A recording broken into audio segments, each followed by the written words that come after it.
You know how sometimes you land on a website or read something online and it just clicks? Like it feels like it was written just for you. Yeah, totally. It's like they've somehow read your mind. Exactly. Well, today we're going to unpack what makes that happen. We've looked at a bunch of ideas and sort of boiled them down into what we're calling Unlock the Superpowers of Websites. 7 secrets to make people love your stuff. Right. We've distilled these key ingredients, the things that take online content from just being there to being actually engaging and effective. Think of it like a cheat code for the internet. Sort of. It's like understanding the secret sauce, the core principles behind online experiences that really connect with people. We've pinpointed 7 key secrets. And these aren't just quick tips, right? We're going deep on each one. Definitely. We'll look at examples, talk about why they work, and how you can actually use these ideas. Consider this your shortcut, maybe, to figuring out what makes online content genuinely good. So here's the plan for our deep dive today. First up, being the perfect fit, making sure your content is just right. Uh-huh. Then we'll hit super useful stuff, creating content that actually helps people. After that, it's thinking like your fans, putting your audience first. Mhm. Super important. Absolutely. Then number 4 is crystal clear communication, making everything easy to understand. Next, keeping it all together. Why being consistent matters. Number 6 is one I really like, getting to the point. Less is often more. Oh, definitely. And finally, we'll wrap with taking care of your creations, planning for the long haul. So yeah, whether you're building a whole website, just posting on social media, or, anything in between, these 7 ideas should give you a really solid base. Okay, let's kick things off with that first one, being the perfect fit. Right. So what does that actually mean?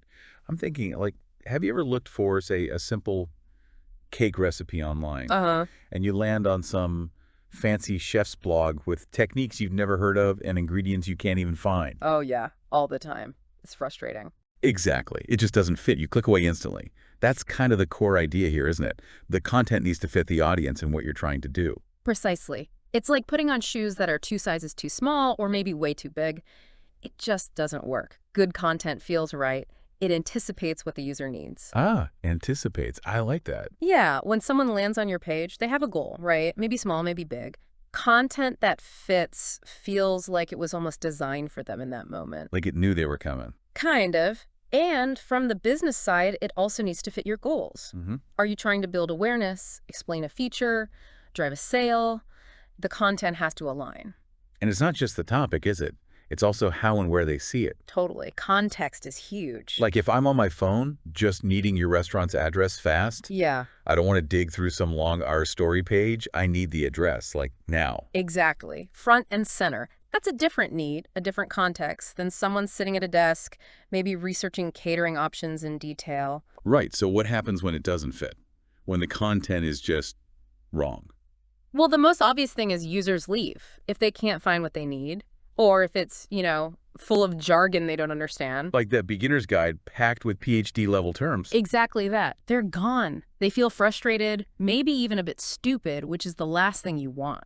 And from the business side, it's just wasted effort, isn't it? Completely. If you're pouring time and money into blog posts that have zero connection to what you actually offer, Right. well, that's not helping anyone. Resources down the drain. Right. And ignoring the context, like showing a super detailed financial report on a tiny phone screen when someone just needs the customer service number. Yeah, the message just falls flat, misses the mark completely. So who does this well? Any US companies jump out. Netflix is a big one, right? Their whole recommendation engine is built on fitting content to me. Absolutely. It's personalization on a massive scale. They track what you watch, what you like, and try to serve up stuff that fits your taste. And I always think REI does a great job. Oh, yeah.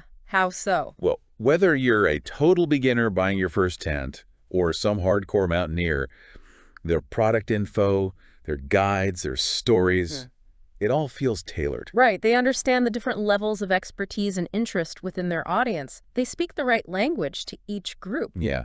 And even simpler stuff like a local restaurant Uh-huh. having maybe a different menu on their main website versus, say, the DoorDash app, or even changing offers based on time of day. That's a perfect example, fitting the content, the menu to the platform, and the user's immediate need. Quick lunch special versus full dinner menu. Makes sense. Okay, on the flip side, where does it go wrong? We've all had those weird streaming recommendations, haven't we? Oh, definitely. Like, why are you suggesting that? It feels completely random sometimes. That's a failure of fit. Or that outdoor gear site you mentioned? If they just list specs like waterproof rating 10,000 millimeters, Yeah. but they don't explain what that means, or help me choose the right jacket for hiking versus skiing. Right. They're missing the fit part. They haven't matched the information to the user's need, which is making a decision. And that restaurant with the giant clunky PDF menu on their mobile site. Ugh, the worst. Trying to pinch and zoom on your phone just to see the appetizers. Super frustrating. Yeah. So for people listening, how do they actually apply this? How do they make their stuff fit? It really starts with understanding your audience deeply. Who are they? What are they trying to do when they interact with your content? What are their goals, their problems? Exactly. And how do they look for information? What words do they use? You need to get inside their heads a bit. User research helps, even just talking to customers. Okay, understand the audience. What else? Then align that with your business goals. What do you want this content to achieve? Build trust, get signups, sell a product. The content needs to serve both the user and the business. Can you give a concrete example? Sure. Let's say you sell eco-friendly cleaning products. Your audience probably cares about sustainability, maybe health.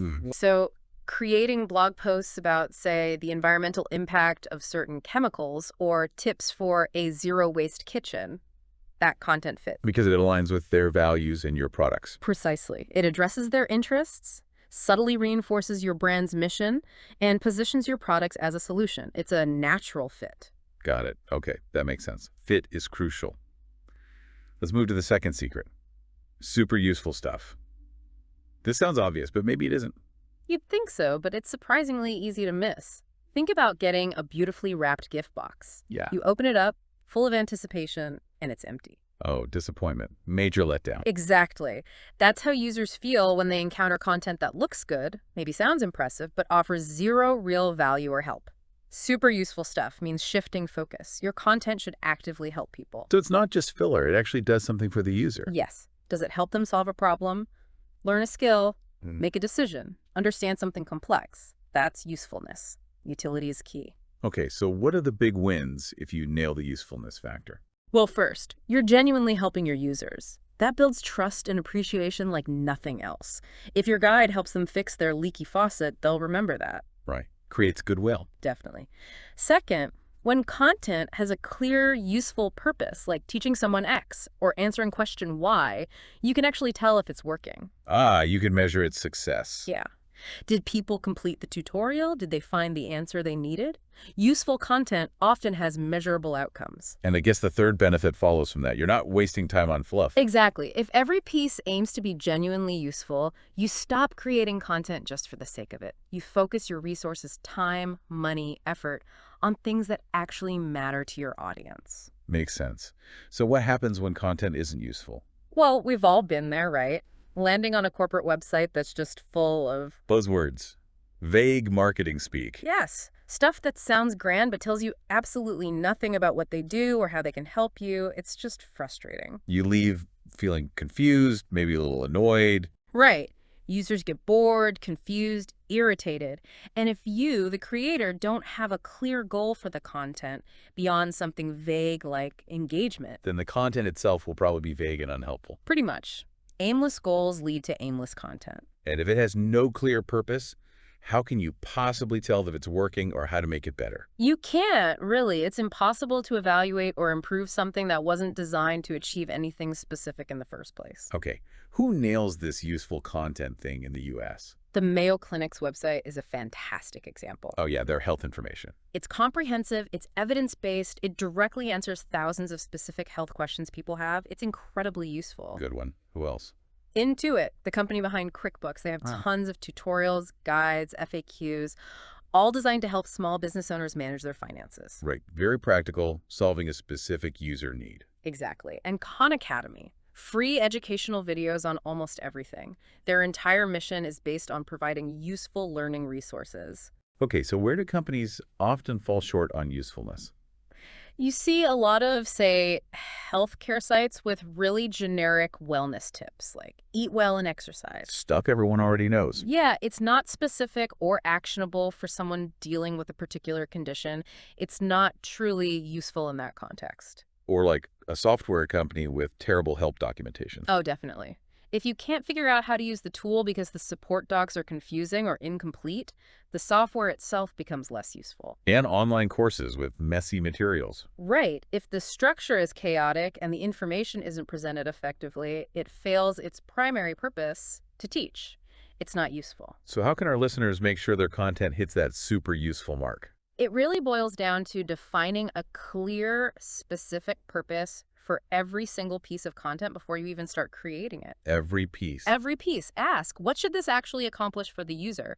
Who am I trying to help specifically? And what tangible benefit will they get from this? Give us an example. Okay, let's say you have project management software. Instead of a vague blog post like, boost your team's productivity. Which could mean anything. Exactly. A much more useful piece would be titled something like, 5 ways our software helps remote teams meet deadlines. Much more specific. Right. The purpose is clear, show how the software solves a problem. The audience is clearer, remote teams, and the benefit is specific, meet deadlines. That focus is what makes it genuinely useful. Okay, perfect fit, super useful. Now the third secret.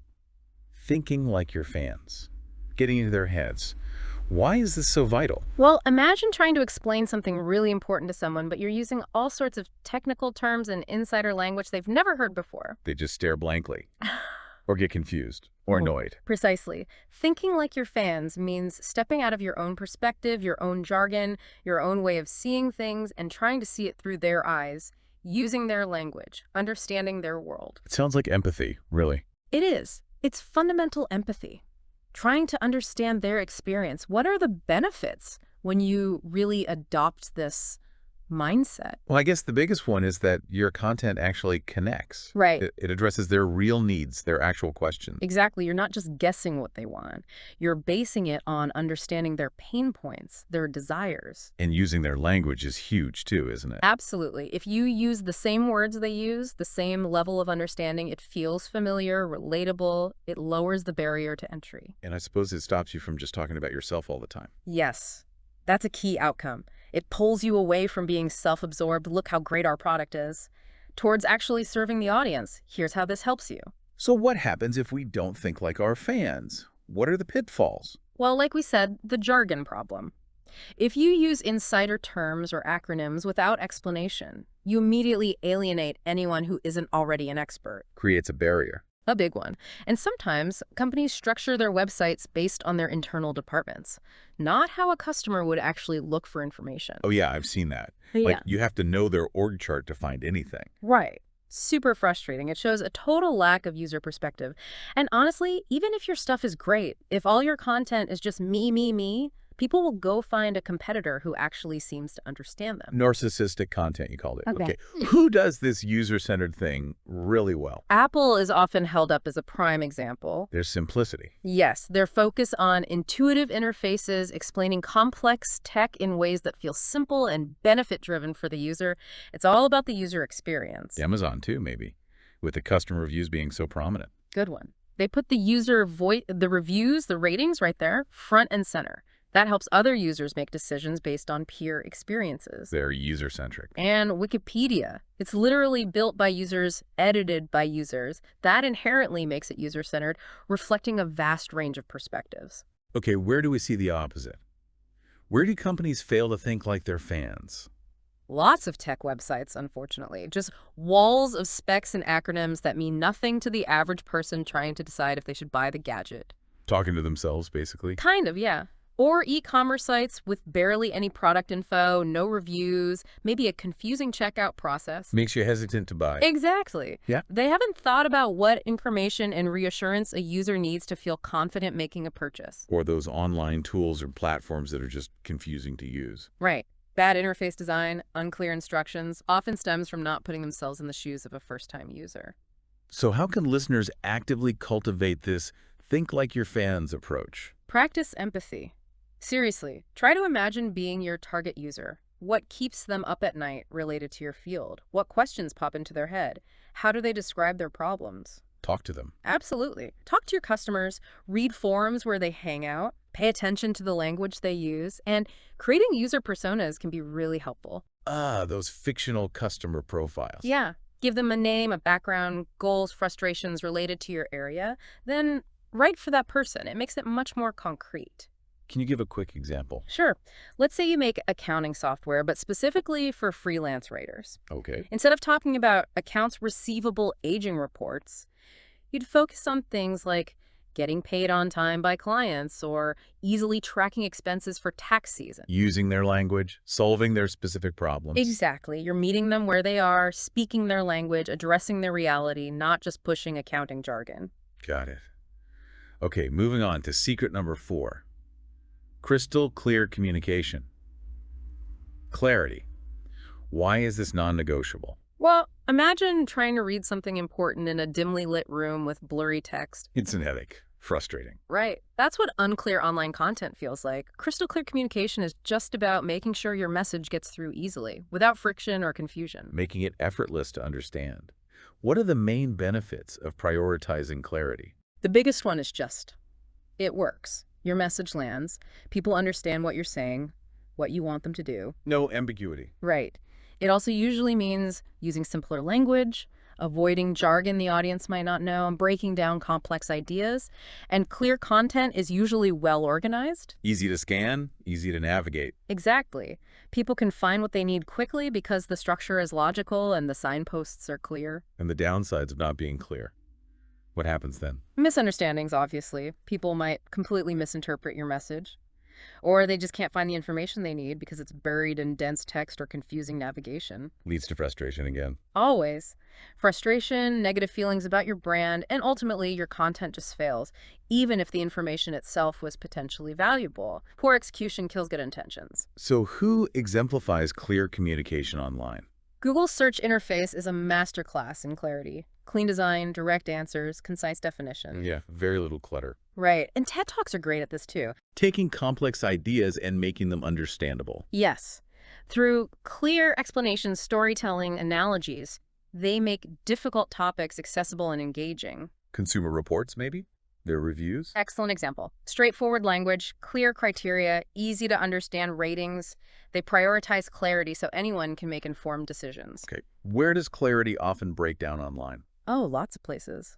Websites with visually cluttered designs, confusing menus, you don't know where to click. Or those PowerPoint slides crammed with tiny text and bullet points. Ugh, yes. Information overload, zero clarity. And product manuals. Sometimes they feel like they were written by engineers for engineers, not for the actual user. Totally impenetrable sometimes. So what can listeners do to make their communication crystal clear? Embrace simplicity. Use plain language whenever possible. Shorter sentences are usually better than long, complex ones. Use headings, subheadings, bullet points, and white space to break up text. Make it easy on the eyes. And easy on the brain. Visuals, images, diagrams, videos can also really help clarify complex points. Any other tips? Yeah, try this. Imagine explaining your topic to someone completely unfamiliar with your industry, a friend, your grandma, anyone. How would you make it clear to them? That often forces you into simpler, clearer language. Good trick. Can you give an example of making something clearer? Sure. Instead of saying, our proprietary algorithm leverages multivariate analysis to optimize user engagement metrics. Which sounds very technical. Right. You could say something like, our special system looks at different factors to figure out what you find most interesting so we can show you more helpful stuff. Much clearer. Same idea, simpler words. Exactly. Clarity builds trust and makes your content accessible to way more people. All right, clarity is key. Now, secret number 5. Keeping it all together. Consistency. Why does this matter so much? Okay, imagine visiting your favorite coffee shop. One day the logo is red, the next it's blue. The menu layout changes every week. The staff uses formal language one day, super casual the next. You would feel chaotic, unsettling even. You wouldn't know what to expect. Exactly. That's what inconsistency feels like online. Keeping it all together, consistency creates a sense of stability, familiarity, and reliability. It makes the experience predictable in a good way. Yes. And that has real benefits. First, it reduces cognitive load. Mental effort. Right. When things look and feel consistent, the design, the language, the navigation users don't have to constantly relearn how things work. It's easier for them to process information. Makes sense. What else? It's absolutely crucial for building a strong brand identity. Consistent visuals, a consistent tone of voice, That's how people come to recognize and trust your brand. Like seeing the same logo and colors everywhere. Yes, but also hearing the same voice. And finally, using consistent terms and language avoids confusion. If you call the same thing by 3 different names on your website, people will get lost. So what happens if we're inconsistent? What are the drawbacks? Well, it makes users work harder, like we said. That can lead to frustration. It makes the brand look unprofessional. Definitely. It can seem sloppy, disorganized, like you don't have your act together. That erodes trust. And if different parts of your company sound completely different, one super formal, one really jokey, it creates a confusing, fragmented brand personality. People won't know who you really are. No. Okay, who are the champions of consistency? Coca-Cola is the classic example, right? The red and white script, yeah. Instantly recognizable. Their visual identity and core messaging have been incredibly consistent for decades across everything they do. MailChimp is often mentioned for its tone of voice, isn't it? Yes, they have a very consistent, friendly, slightly quirky, helpful tone across their website, their app, their emails. It creates a really cohesive brand personality. Makes them feel approachable. Exactly. And big companies like IBM often have incredibly detailed style guides. To ensure everyone stays on brand. Precisely. Defining everything from logo usage and color palettes to grammar rules and approved terminology. That's how they maintain consistency at scale. Okay, where does consistency often break down? You see it a lot with visual branding across different platforms. The logo looks slightly different on Twitter versus the website. Maybe the colors aren't quite the same. Little things that add up. Yeah, it makes it look less polished. Or within a single website, maybe the blog looks and feels totally different from the product pages. Different navigation, different fonts. Creates a jarring experience. Very. And that inconsistent tone of voice we mentioned, switching between corporate speak and casual slang, that can be really confusing for the audience. So for our listeners, how can they ensure consistency? How do they keep it all together? The number one thing is to create and use a style guide. Document the rules. Yes. Define your brand voice. Are you formal, casual, expert, funny? What kind of language should be used or avoided? Define your visual elements. Logo rules, color codes, typography choices, image styles. And make sure everyone follows it. Crucial. Everyone creating content, writers, designers, marketers, developers needs to understand and adhere to the style guide. It's the blueprint for consistency. Can you give a specific tip here? Sure. Let's say your brand wants to be seen as warm and supportive. Make a conscious choice to consistently use you and we instead of more impersonal language. Use contractions. Maybe avoid overly complex sentences. Consistently applying those small choices reinforces that desired personality. Makes the brand feel more human and relatable. Exactly. Consistency builds that reliable brand character over time. Okay, almost there. Secret number 6, getting to the point. Conciseness. Why is brevity so important online? Think about how you use the internet. Are you usually settling in for a long, leisurely read? Rarely. Yeah. Usually I'm scanning, looking for a specific answer or a piece of information, quick. Exactly. Everyone's bombarded with information. Everyone's short on time. Content that rambles, that takes forever to make its point, just gets ignored. Conciseness respects the user's time. So deliver the goods, fast. Pretty much. Get to the essential information clearly and directly. Cut the fluff. Cut the tangents. What are the big advantages of being concise? Well, respecting their time is huge. People appreciate it when you don't waste theirs. It also makes your content much easier to read and understand. Less noise, easier to find the signal. Perfect way to put it. Your key messages stand out when they're not buried in unnecessary words. And interestingly, being concise can actually make you sound more knowledgeable. How so? Because it shows you understand what's truly important. You know your subject well enough to distill it down to the essentials for your audience. Well, you're not just throwing everything at the wall. Okay, what are the pitfalls of not being concise, of being too wordy? Overwhelm and frustration, again. Too much text, too much rambling video. Users can't find what they need, so they give up. They bounce. They bounce. Also, trying to cover too much often means you spread yourself thin. Quality drops because you're trying to do too much instead of doing one thing well and concisely. And honestly, a lot of content is just unnecessary filler. Like those super long company mission statements. Or redundant documentation or introductions that take 5 minutes to get to the actual topic. It just bores people. Yeah. Okay, who's good at being concise online? Well, Twitter, or X, kind of forces it with character limits, right? True, it's built for brevity. Google's featured snippets are another example. They try to pull out a direct, concise answer and put it right at the top. Saves you a click sometimes. Exactly. And newsletters like The Skim are built around summarizing complex news concisely for busy people. Okay, where do we often see a lack of conciseness? Oh, everywhere. Those infamous walls of text on web pages, you just look at it and your eyes glaze over. Yeah, no paragraphs, just solid text. Videos that take forever to get going or just repeat the same points over and over, and email newsletters that are basically novels. You just hit delete. Most people do. So how can listeners practice conciseness? The key is ruthless editing. Omitting needless words, as Drunken White would say. Cut, cut, cut. Yes. Before you publish anything, ask, is this absolutely essential? Does this directly serve the purpose of this content? If not, cut it. Be brave. Shorter is often better. Get rid of filler words, redundant phrases. Definitely. Look for opportunities to say the same thing with fewer words. Combine sentences. Turn passive voice into active voice. It all helps tighten things up. Can you give an example? Sure, that About Us page again, instead of a 10-paragraph history of the company. Which few people will read. Right.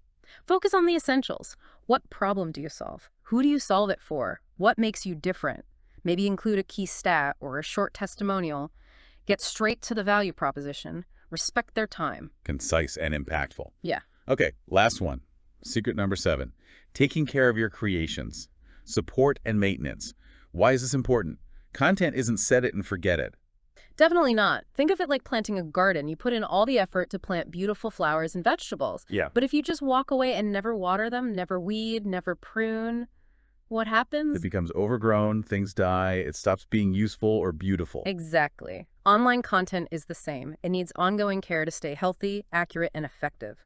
The digital world changes constantly. Information gets outdated, links break, user needs evolve. So what are the benefits of actively supporting your content? Well, first, accuracy. You ensure factual information stays current. If prices change or guidelines update, your content needs to reflect that. Credibility depends on it. Keeps you trustworthy. Absolutely. Second, if you have user-generated content comments, forum support means moderating that space, keeping it healthy and productive, removing spam. Nurturing the community. Right. And ultimately, planning for ongoing support ensures your initial investment in creating the content continues to pay off over the long term. It doesn't just become digital deadwood. Makes sense. What happens if you neglect content? You just publish and abandon it. Big risks. Outdated or just plain wrong information seriously damages your credibility. People stop trusting you. It can even actively mislead them. Like having old prices or discontinued products still listed. Exactly. And if you ignore comments or forums, they can quickly fill up with spam, negativity, or unanswered questions, creating a terrible impression. And all that effort you put into creating the content in the first place, it just fades away, its potential unrealized. So who does content support well? Software companies usually have to be good at this. Microsoft, Adobe.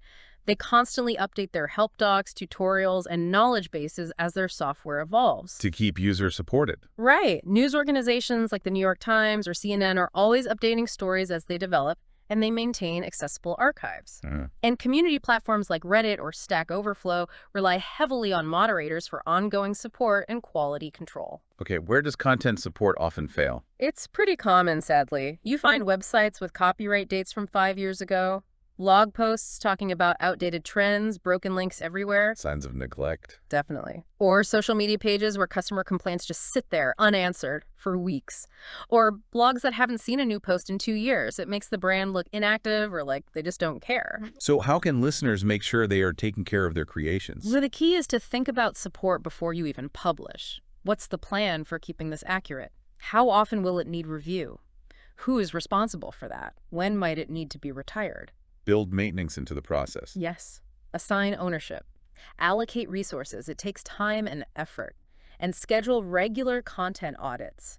Go through your older stuff systematically and check for accuracy, relevance, and broken links. Treat it like a living thing. Exactly, like that garden analogy.